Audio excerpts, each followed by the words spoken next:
Hello everyone, আমি বিশ্বজিৎ আর আপনারা দেখছেন হরর বাংলা। আজ আমি এক্সপ্লেন করব সদ্য মুক্তিপ্রাপ্ত বাংলা মুভি সুনীল গঙ্গোপাধ্যায়ের সন্তু কাকাবাবু সিরিজের মূল গল্প থেকে নেওয়া বিজয়নগরের হিরে। মুভির শুরুতেই আমরা ফ্ল্যাশব্যাকের একটা কার চেস সিন দেখতে পাই, যেখানে কাকাবাবুকে কিছু ভিলেন তাড়া করছিল গাড়ি করে। সেখানে কাকাবাবু গুরুতর আহত হন। কাহিনী শিফট হয় প্রেজেন্ট টাইমে এক মিউজিয়ামে। স্কুলের বাচ্চাদের সেখানে ঘুরতে নিয়ে আসা হয়েছিল, আর সেখানে এসে পড়ে বেশ কিছু ডাকাত। তার মেন কারণ হলো বুড়া পাহাড় থেকে একটা সোনার মূর্তি এই মিউজিয়ামে একদিনের জন্য রাখা হয়েছে, আর তার জন্যই ডাকাতরা এই মিউজিয়ামকে হাইজ্যাক করে। কিন্তু সন্তু আর কাকাবাবু সেই মিউজিয়ামের এই হাইজ্যাকারদের প্ল্যান নষ্ট করে দেয়, আর ডাকাতদের প্ল্যান সাকসেস হয় না, কারণ তাদের কাছে এই হাইজ্যাকের ইনফরমেশন আগে থেকেই ছিল। এরপর সন্তু আর কাকাবাবুর কথোপকথনে কাকাবাবু সন্তুকে জিজ্ঞেস করে, সন্তু তুই হাম্পি শহরের নাম শুনেছিস? তখন সন্তু বলে হাম্পি মানে কর্ণাটকা। তখন কাকাবাবু বলে কর্ণাটকের মাঝখান থেকেই বয়ে চলেছে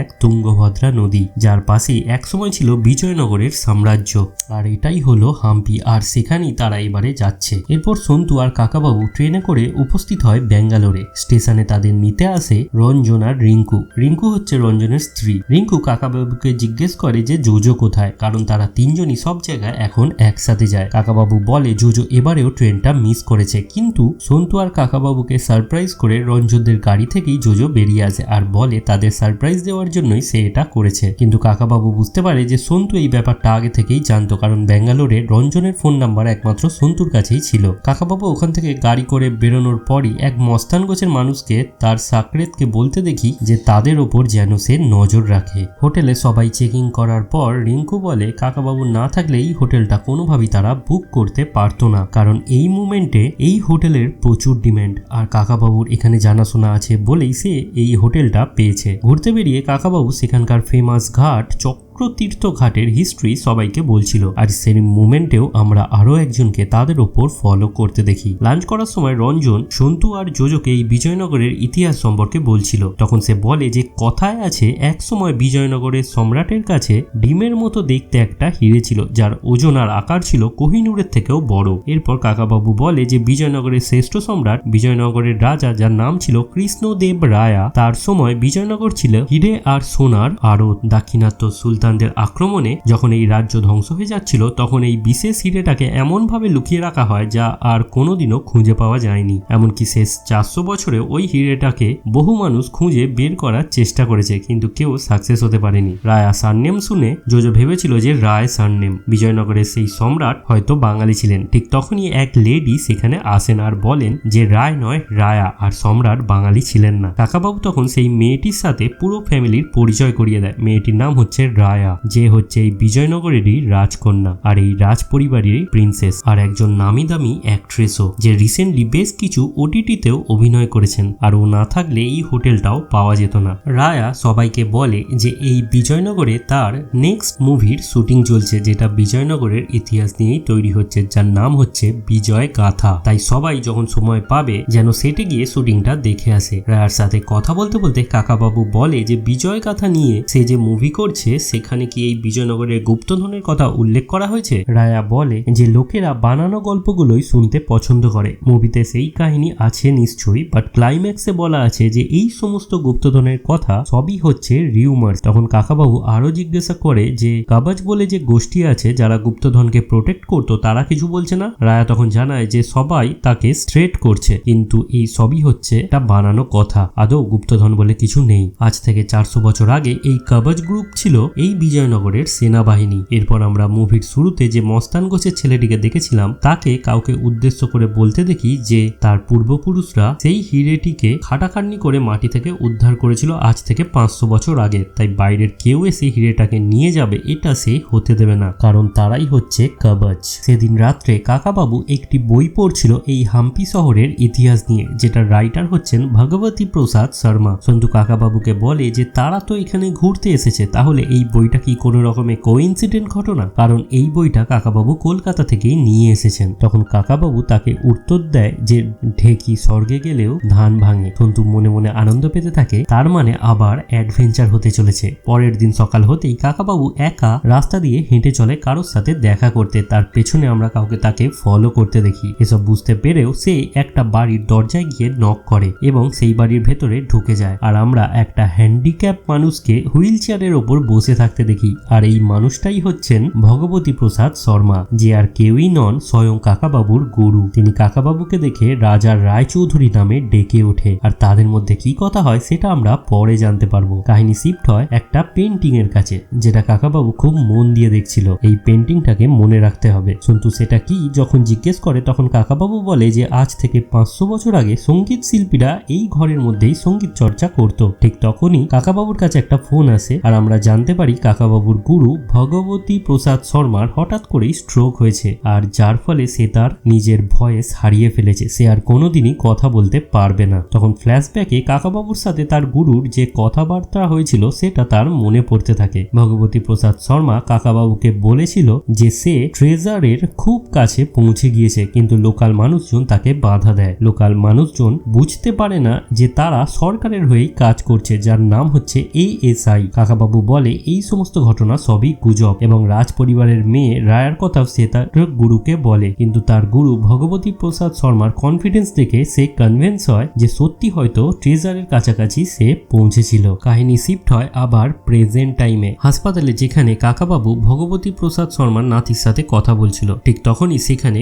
কবচ গোষ্ঠীর সেই মস্তান গোছের ছেলেটি এসে ঝামেলা শুরু করে, যাতে ভগবতী প্রসাদ শর্মাকে সেই হাসপাতাল থেকে বার করে দেওয়া হয়। তার ট্রিটমেন্ট তারা এই হাসপাতালে হতে দেবে না, যেটায় তার নাতি অনিল রুখে দাঁড়াতে গেলে তার উপর চড়াও হয় সেই গোষ্ঠীর হেড। কিন্তু কাকাবাবু তাদেরকে রুখে দেয় এবং সেখানে আমরা জানতে পারি ওই গোষ্ঠীর হেডের নাম হচ্ছে মোহন। সেই কাকাবাবুকে থ্রেড দিয়ে সেখান থেকে চলে যায়। অনিল কাকাবাবুকে বলে যে কোনো উপায়ে তার দাদুকে এই হাসপাতাল থেকে অন্য কোথাও শিফট করতে হবে, না হলে ওরা তার দাদুকে মেরে ফেলতে পারে। তখন কাকাবাবু রায়ার হেল্প নিয়ে তাকে রায়ার একটি জায়গায় শিফট করে দেয়। কথা বলতে না পারলেও ভগবতী প্রসাদ শর্মা কাকাবাবুকে ইশারা করে একটা পেন যায়, কিন্তু অনেক চেষ্টা করার পরেও কোনো কিছু সে লিখতে পারে না। তখন সেই পেনটা দিয়ে সে বারবার উপরে সুইচটাকে ওপর নিচ করে টিকটক আওয়াজ করতে থাকে। রায়া আর অনিল কিছুই বুঝতে পারে না যে তার দাদু কি বলতে চাইছে। কাকাবাবুর মন ভালো নেই, তাই পরের দিন রঞ্জন, রিঙ্কু, জোজো, সন্তু এরা ভাবে আজ হয়তো তাদের কারোরই বাইরে ঘুরতে যাওয়া হবে না। কিন্তু কাকাবাবু এসে তাদের সবাইকে ঘুরতে যেতে বলে আর কিছুক্ষণ পর ফিরে তাদের সাথে জয়েন করবে এই বলে সেখান থেকে চলে যায়। তখন কাকাবাবু একটা পুরনো লাইব্রেরিতে যায় এবং সেখান থেকে নার্নিয়া বলে একটা পুরনো বই সে কালেক্ট করে এবং আমরা জানতে পারি ভগবতী প্রসাদ শর্মাই তাকে এই বইটার কথা বলেছিল।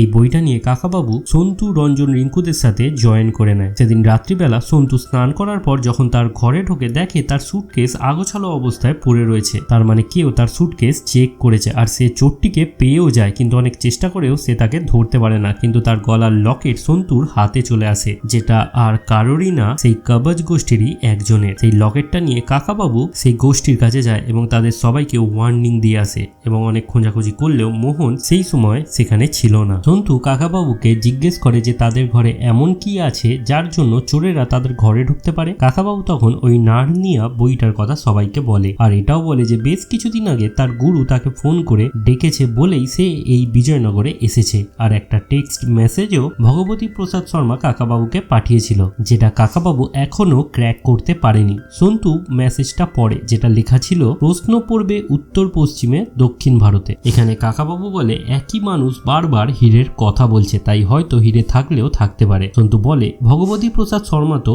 কথাই বলতে পারছে না, তাহলে তারা কিভাবে নেক্সট স্টেপ জানবে। কাকাবাবু বলে 1838 সালে স্যামুয়েল মোর্স কমিউনিকেশনের জন্য একটা কোড ব্যবহার করতেন, যেটাকে বলা হতো মোর্স কোড। সেদিন পেনের টিকটকের মাধ্যমে ভগবতী প্রসাদ শর্মা কাকাবাবুকে অনেক কিছুই বলেছেন। এই বলে নার্নিয়ার সেই বইটা খুলে কাকাবাবু সন্তুকে ফ্ল্যাশ লাইট জ্বালতে বলে আর একটা পেজের নিচে থেকে ফ্ল্যাশ লাইটটা ধরলে একটা বারকোড ভেসে ওঠে, যেটা সন্তু ওপেন করলে দেখে যে পাসওয়ার্ড চাইছে। কাকাবাবু বলে যে পাসওয়ার্ড ছাড়া এই লিঙ্কটাকে হয়তো খোলা যাবে না, আর 3 বারের বেশি পাসওয়ার্ড দিলে এই লিঙ্কটা নষ্ট হয়ে যেতে পারে। এর পরের সিনে অনিলকে আমরা কবচ গোষ্ঠীর হেড মোহনের কাছে দেখি যে টাকার জন্য তার দাদুর সমস্ত ইনফরমেশন তাকে বেচে দিচ্ছে। মোহন যখন অনিলের কাছে এই সমস্ত ইনফরমেশন ইনফরমেশন বেচে দেওয়ার কারণ জানতে চায়, তখন অনিল বলে যে তার দাদু সারা লাইফ ভুলভাল খরচা করে গেছে, তার নাতির জন্য কোনো কিছুই রেখে যায়নি, তাই এই ইনফরমেশন গুলো বেচে কিছু টাকা তো সে পাবে, কিন্তু সেই টাকা পয়সাগুলো অনিল তার নিজের কাছে রাখতে পারে না, কারণ বাড়ি ফেরার পথে মোহন তাকে গুলি করে মেরে দেয়। সন্তু কাকাবাবুকে বলে যে ভগবতী প্রসাদ শর্মা তার মেসেজে এটা লিখেছিল যে ওনার অবর্তমানে সব দায়িত্ব কাকাবাবুর, তার মানে এটা কি হতে পারে যে পাসওয়ার্ড এমন কিছু যা গুরু আর শিষ্যেরই জানার কথা? রঞ্জন তখন বলে যে কোনো পুরনো ফোন নাম্বার হতে পারে। তখন কাকাবাবু বলে সেই ধাঁধাটার মধ্যেই হয়তো এই পাসওয়ার্ড লুকিয়ে আছে। তখন কাকাবাবু সেই ধাঁধাটা নিজের মনে আওড়াতে থাকে, যেটা হলো প্রশ্ন পড়বে উত্তর পশ্চিমে দক্ষিণ ভারতে। তখন সন্তুর কথায় তার মাথা খোলে, এখানে পূর্ব বলতে পাস্টের কথা বোঝানো হয়েছে এবং উত্তর পশ্চিম মানে ভারতের উত্তর পশ্চিম দেশ, যেটা হচ্ছে আফগানিস্তান। তখন কাকাবাবুর মনে পড়ে যায় আফগানিস্তানে ঘটে যাওয়া একটি ঘটনা, যেটা মুভির শুরুতেই আমরা দেখেছি। আফগান দুষ্কৃতীদের হাত থেকে বাঁচার সময় কাকাবাবু গাড়ির ধাক্কায় আহত হয়েছিল সেখানে, যেখানে কাকাবাবুর প্রাণ বাঁচিয়েছিল তার গুরুদেব। তার প্রাণ তো বেঁচে গিয়েছিল, কিন্তু এই ঘটনায় তার একটি পা নষ্ট হয়ে যায়, আর সেই দিনের তারিখ ছিল 25শে অগস্ট 1999, যেটি পাসওয়ার্ডের জায়গায় দিলে পাসওয়ার্ডটি ম্যাচ করে যায়, আর সেখানে বেরিয়ে আসে ভগবতী প্রসাদ শর্মার একটি ভিডিও আর সেই হিরে অবধি পৌঁছানোর রোড ম্যাপ। বিজয়গাথা শুটিং এর সেটে যখন শুটিং চলছিল তখন মোহন এসে সমস্ত ক্রু মেম্বারদের মেরে সেই জায়গা থেকে বার করে দেয়। কাকাবাবু রায়াকে বলে যে এই হিরেটার জন্যই এই সমস্ত ঘটনাগুলি ঘটছে। এই কাল্পনিক কথাগুলোকে কাকাবাবুও বিশ্বাস করছে। এটা জেনে রায়া রেগেমেগে সেই জায়গা থেকে চলে যায় এবং কাঁদতে কাঁদতে রায়া যখন চলে যাচ্ছে সেটা দেখে জোজো তাকে সান্ত্বনা দিতে যায়। সিন শিফট হয় ভগবতী প্রসাদ শর্মার দিকে, যে কিছুক্ষণ আগেই মারা গেছে। রিঙ্কু কাকাবাবুকে বলে যে এই ডেথ তার ন্যাচারাল বলে মনে হচ্ছে না, তাই রায়াকে বলে পুলিশে খবর দিতে যাতে এই বডির পোস্টমর্টম হয়। এরপরে সবাই মিলে হিরে খোঁজার জন্য রওনা দেয়, কিন্তু মাঝপথে ব্রিজ আটকে দাঁড়িয়ে থাকে মোহন। সে কাকাবাবুকে বলে যে নার্নিয়ার বইটা তাকে দিয়ে দিতে। মোহন ও তার সাঙ্গপাঙ্গদের হাতে অস্ত্র ছিল, তাই কোনো রিস্ক না নিয়ে কাকাবাবু বইটা মোহনকে দিয়ে দেয়। কিন্তু কাকাবাবু অবাক হয় এটা শুনে যখন মোহন তার কাছে পাসওয়ার্ডটা চায়, যেটা মোহনের জানার কথাই নয়। কাকাবাবু পাসওয়ার্ডটাও তাকে দিয়ে দেয়। এরপর মোহন তাদের সবাইকে ওয়ার্নিং দিয়ে সেইখান থেকে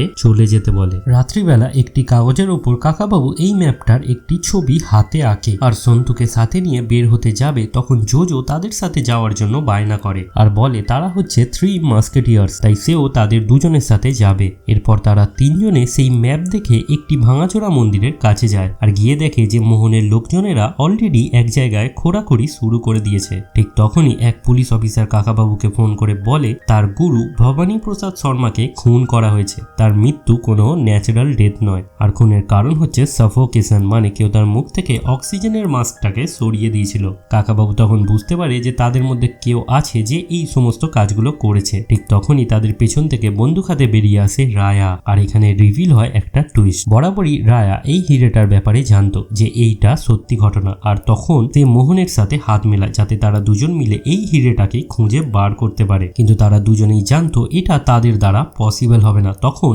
মোহন ভবানী প্রসাদ শর্মাকে গিয়ে থ্রেট করে হিরেটাকে খোঁজার জন্য। বেগতিক দেখে ভবানী প্রসাদ শর্মা তার শিষ্য রাজা রায়চৌধুরী ওরফে কাকাবাবুকে ফোন করে তার নিজের কাছে ডেকে নেয়, আর এই ঘটনা অনিল মোহনকে জানায়। রায়া মোহনকে বলে যে অসুস্থতার কারণে বিপি শর্মা মানে ভবানী প্রসাদ শর্মা এটাকে খুঁজে বার করতে পারবে না, কিন্তু রাজা রায়চৌধুরী এটা পারবে, কারণ সে খুব চালাক লোক। সে মোহনকে এটাও বলে যে সে ছায়া হিসেবে থাকবে, কারোর সামনে আসবে না। মেন ভিলেনের চরিত্র প্লে করবে মোহন। আর বিজয়গিরি বলে যে মুভিটা হচ্ছিল সেটা টোটালি ছিল ফেক, যাতে কাকাবাবু সবকিছু বিশ্বাস করে। আর সেই পাসওয়ার্ডের কথাটাও রায়াই মোহনকে বলেছিল, যেটা সেই জোজোর কাছ থেকে কোনোভাবে বার করে নিয়েছিল। আর কাকাবাবুর গুরু ভবানী প্রসাদ শর্মাকে রায়াই খুন করেছে, কারণ পাসওয়ার্ডের পর তার আর কোনো প্রয়োজন ছিল না। এরপর কাকাবাবুর কাছ থেকে সন্তু আর জোজোকে মোহনের অন্য একটা টিম অন্য জায়গায় নিয়ে গিয়ে তাদের দুজনের হাত পা বেঁধে দেয়, আর সেখানে রিঙ্কু আর রঞ্জনও ছিল। গুন্ডারা অজ্ঞান করে তাদের দুজনকে আগেই এখানে নিয়ে এসেছে। কাকাবাবুর তৈরি করা ম্যাপ দেখে মোহন আর তার দলের লোকেরা অন্য একটা জায়গায় খোঁড়া শুরু করে এবং কিছুক্ষণ খোঁড়ার পর একটা বাক্স তারা মাটি থেকে উদ্ধার করে, যার মধ্যে রাখা ছিল বিজয়নগরের পুরনো একটা ত্রিশূল। ত্রিশূলটা পাওয়ার পর কাকাবাবু বলে এখানে নিশ্চয়ই কোনো জোড়া কুঠুরি আছে। মোহন এরপর কাকাবাবুকে মন্দিরের ভেতরে নিয়ে যায়। অন্যদিকে রঞ্জনের কাছে গ্যাস লাইটার ছিল, তার সাহায্যে তারা বাঁধন থেকে মুক্ত হয়ে মোহনের লোকজনদের পিটিয়ে সেই জায়গা থেকে পালিয়ে যায়, কিন্তু বেশি দূর তারা যেতে যেতে পারে না, কারণ মোহনের অন্য একটা দল এসে তাদেরকে আবার মোহনের কাছে, যেখানে কাকাবাবুও ছিল, সেখানে ধরে নিয়ে যায়। মন্দিরের ভেতর কাকাবাবু ঠিক মন্দিরের মাঝখানে একটা পিলার দেখতে পায়। মন্দিরের মাঝখানে পিলার থাকার কথা নয়, আর এই পিলার থাকা মানে এটাকে ডেডিকেট করা হচ্ছে লর্ড বিষ্ণুর ভক্ত প্রহ্লাদকে, কারণ এই পিলার ভেঙেই বেরিয়েছিল ভগবান বিষ্ণুর এক অবতার নরসিংহ। সেই পিলারের নির্দিষ্ট একটি স্থানে সেই ত্রিশূলটা ঢোকাতেই একটা পুরনো ভাষার কিছু লিপি বেরিয়ে আসে, যেটাকে মাধিকা ভাষা বলে। আর এই ভাষা পৃথিবীর দুটো মানুষই জানে, একটা হচ্ছে কাকাবাবু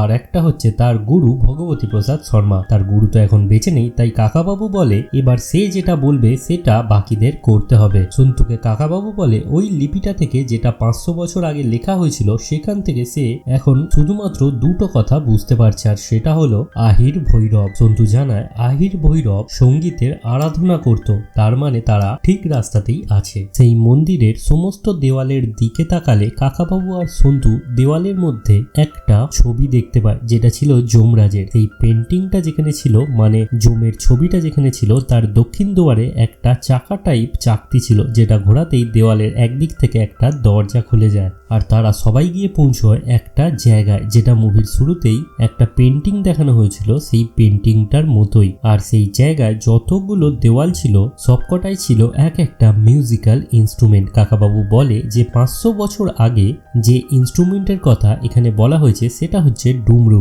আর রিদমটা হলো প্রাচীন দাক্ষিণাত্যের শাস্ত্রীয় তাল, যার নাম হচ্ছে ধ্রুবা। সেই যোজকে সেই তালটা বলে দেয় আর বলে এই তালটা লাঠি দিয়ে একটা ফাঁপা দেওয়ালে বাজাতে। বাট সেখানে কোনো লাঠি না থাকায় মোহনকে কাকাবাবু দুটো লাঠি জোগাড় করে দিতে বলে। মোহন সেই লাঠি এনে দিলে জোজো এক রিদমে বাজাতে শুরু করে। কিছুক্ষণ বাজানোর পর সেই ঘরটির ছাদের উপর থেকে একটা আলো ঠিকরে বেরিয়ে এক জায়গাকে নির্দেশ করে। সেখানে কাকাবাবু ত্রিশূলের 3টি পয়েন্ট দেখতে পায় এবং ত্রিশূলটা সেখানে গিয়ে আটকে দেয়। জোজো কন্টিনিউ বাজাতে থাকলে সেই স্ট্রাকচারের মাঝখান থেকে একটা সুড়ঙ্গ টাইপ দরজা খুলে যায়। এরপর কাকাবাবু, জোজো আর সন্তু সেই সুড়ঙ্গ দিয়ে নামতে গেলে রায়া বলে তারা একা যাবে না, সে এবং মোহনও তাদের সাথে ভেতরে যাবে। বাট মোহন খুব অন্ধকার থাকায় সেখানে যেতে রাজি হয় না, বলে কাকাবাবু আগে যাওয়ার পর তাদের পিছু পিছু সে যাবে। এই বলে সেই সুড়ঙ্গর ভেতরে কাকাবাবু, সন্তু, জোজো ঢোকার পর মোহন যখন তাদের পিছনে আসে তখন কাকাবাবু ওপর থেকে রঞ্জনকে বলে ত্রিশূলটা নিয়ে ভেতরে আসতে।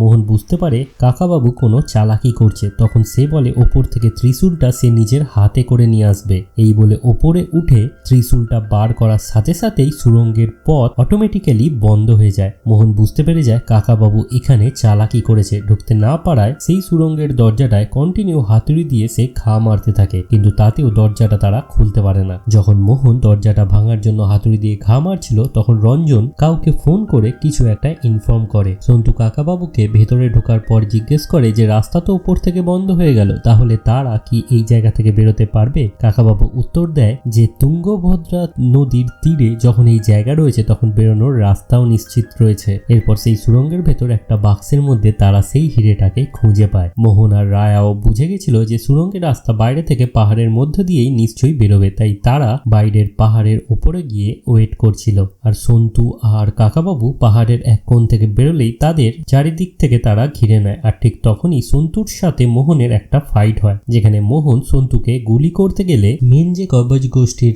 সদস্য তারা সেখানে এসে পৌঁছয় আর মোহনের হাতে তীর ছুঁড়ে মারে। মোহন সেখানে আহত হয়ে যায়। এই কবজ গোষ্ঠী বহু বছর ধরে এই গুপ্তধন হীরের পাহারা দিয়ে এসেছে।